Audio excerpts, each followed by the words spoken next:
बच्चों नमस्कार। आज हम डायरेक्ट इनडायरेक्ट स्पीच में पास्ट टेंस की स्थिति में पढ़ेंगे। जैसा कि आपने तो इसके पूर्व जो रूल्स है उसको तो आप लिख ही लिए हैं, फिर भी मैं आपके सामने दोहरा देता हूं। जैसे यहाँ पर रिपोर्टिंग स्पीच में यदि प्रेजेंट या फ्यूचर इसमें क्रिया हो तो रिपोर्टेड स्पीच में परिवर्तन नहीं होता, किंतु यहाँ पर यदि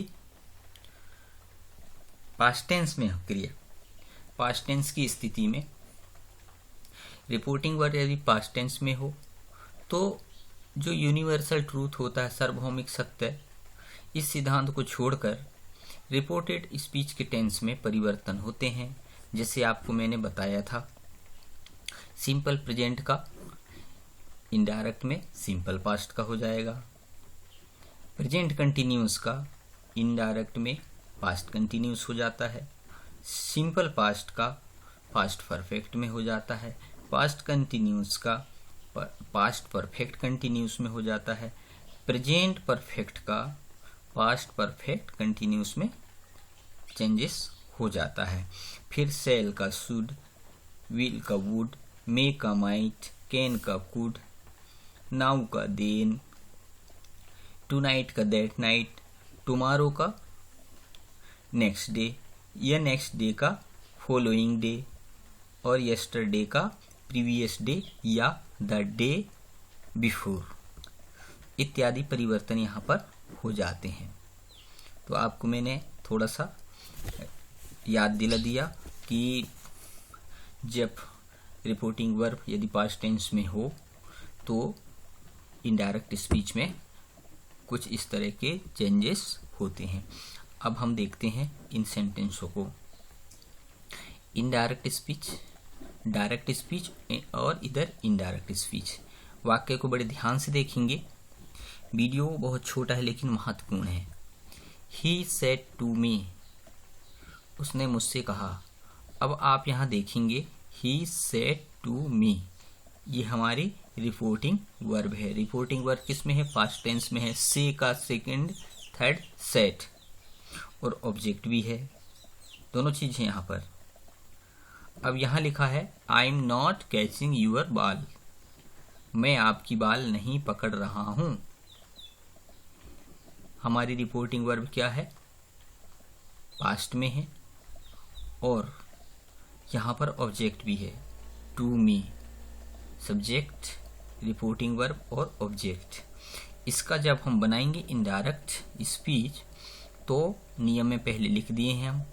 ही टोल्ड मी, सेड का टोल्ड, और ये टू, सेड टू को टोल्ड में बदलते हैं, सेड टू को हम टोल्ड में बदलते हैं। ही टोल्ड मी दैट, ये जो कंजक्शन है दैट वो लगेगा। ही वाज नॉट कैचिंग माई बाल। आपको पता है जब हमारी रिपोर्टिंग वर्ब पास्ट में हो, रिपोर्टेड स्पीच क्या है? I am not catching your ball, ये प्रेजेंट कंटिन्यूस का नेगेटिव सेंटेंस है। ये किस में परिवर्तित हो जाएगा? यहाँ पर पास्ट कंटिन्यूस नेगेटिव में, कि he was not catching my ball. समझ गए होंगे आप।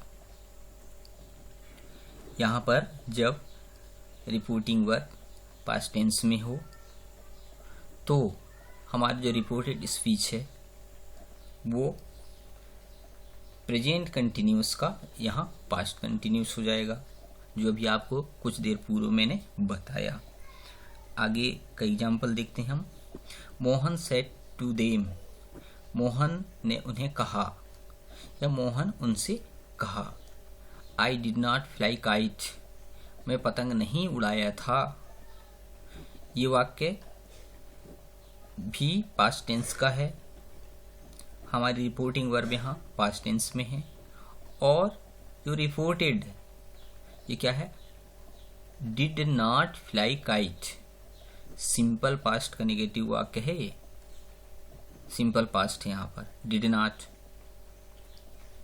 तो जब सिंपल पास्ट रिपोर्टेड हो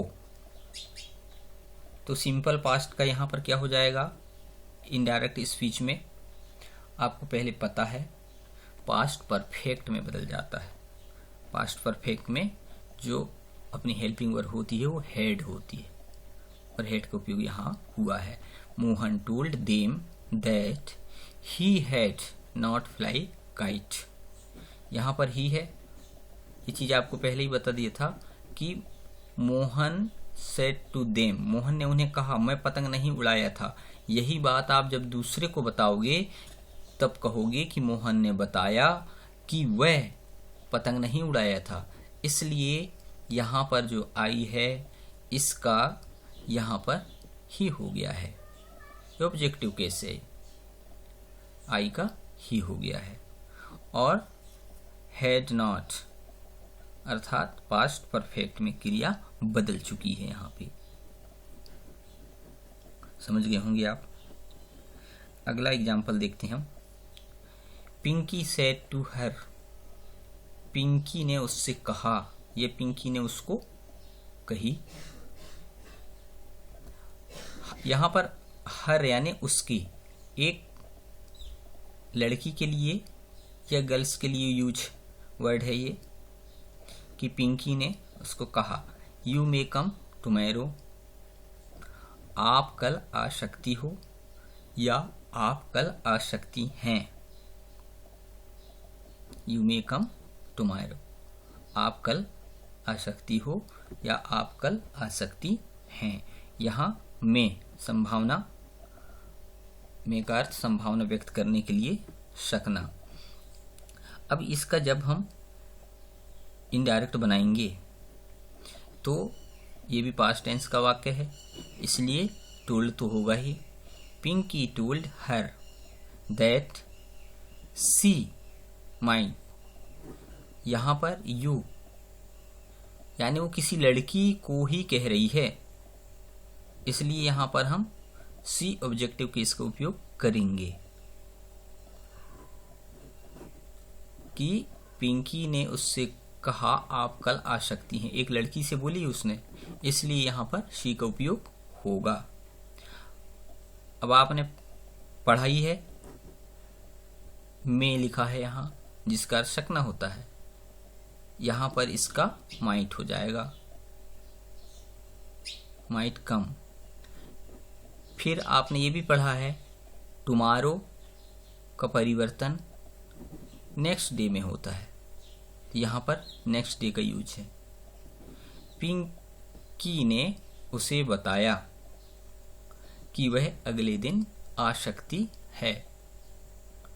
पिंकी ने उसे बताया कि वह अगले दिन आ सकती है। यहाँ पिंकी पिंकी डबल लिख दिया हूं मैं, कोई बात नहीं, इसको एक ही बार पढ़ेंगे आप। पिंकी ने उसे बताया कि वह अगले दिन आ सकती है। मुख्य बात यह है कि यहाँ पर जो मे है उसका यहाँ पर माइट हो गया है। यहाँ पर टुमेरो है आने वाला कल, उसका यहाँ नेक्स्ट डे हो गया है। बात समझ में आ गई होगी आपको। अगला एग्जाम्पल देखते हैं। टीचर सेड, शिक्षक ने कहा, the earth goes round the sun, पृथ्वी सूर्य के चारों ओर घूमती है। The earth goes round the sun, शिक्षक ने कहा कि पृथ्वी सूर्य के चारों ओर घूमती है, सूर्य का चक्कर लगाती है। अब आप देखेंगे यह एक यूनिवर्सल ट्रूथ है, सार्वभौमिक सत्य है कि पृथ्वी सूर्य का चक्कर लगाती है। ये बिल्कुल सत्य है, इसलिए इस वाक्य में किसी तरह का परिवर्तन नहीं होगा। जैसे हमने पहले रूल्स में पढ़े हैं कि रिपोर्टिंग वर्ब यदि पास्ट टेंस में हो तो यूनिवर्सल ट्रूथ को छोड़कर, सार्वभौमिक सत्य को छोड़कर बाकी चीजों में चेंजेस होते ही हैं। लेकिन जब यूनिवर्सल ट्रूथ वाला वाक्य आए, सार्वभौमिक सत्य वाला वाक्य आए, तो किसी तरह का चेंजेस इनडायरेक्ट स्पीच में नहीं होता। आप देखें, teacher said that the earth goes round the sun. शिक्षक ने कहा कि पृथ्वी सूर्य के चारों ओर घूमती है। यहाँ पर टोल्ड का उपयोग नहीं हुआ है, आप जानते ही हैं। आपको मैं मेमोराइज करा दूं कि यहाँ पर ऑब्जेक्ट नहीं है, यहाँ पर सिर्फ सब्जेक्ट है और वर्ब है, ऑब्जेक्ट नहीं है, जैसे ये ऊपर वाले वाक्यों में है। यहाँ पर पिंकी सेड टू हर, यहाँ ऑब्जेक्ट है, इस वाक्य में भी ऑब्जेक्ट है, इस वाक्य में भी ऑब्जेक्ट है, लेकिन यहाँ पर ऑब्जेक्ट नहीं है, इसलिए यहाँ पर टोल्ड नहीं लिखा गया है। बच्चे आप समझ गए होंगे। इस वीडियो को आप एक से अधिक बार देखें ताकि आपको अच्छे से समझ में आए। वीडियो में बिल्कुल चार्ट एग्जाम्पल समझाया हूँ, लेकिन मैं पूरी तरह बताने का कोशिश किया हूँ। आप बार बार देखेंगे, आप वीडियो रिवर्स कर करके देखें तो अच्छे से आपको समझ में आ जाएगा। आप कॉपी में नोट करके इनसे मिलते जुलते सेंटेंस बनाकर देखें, और बार बार जब आप अभ्यास करेंगे तो ये डायरेक्ट इनडायरेक्ट आपको कंठस्थ हो जाएगा। कोई बड़ी दिक्कत की बात नहीं है, सिर्फ टेंसों को याद रखना है हमको। इतना जरूर है, जब तक आपको टेंस मालूम नहीं होगा, डायरेक्ट इनडायरेक्ट बनाने में आपको कठिनाई आ सकती है। तो आप टेंसों पे प्रतिदिन एक नज़र फेर लें या हमारा वीडियो देख लें। पिछले वीडियो में पूरे टेंस हैं, पूरी वॉइस हैं, और अब हम नरेशन पढ़ रहे हैं तो टेंस इसमें बहुत इम्पोर्टेंट हो गया है। आप इसका अभ्यास अच्छे से करें। थैंक्स।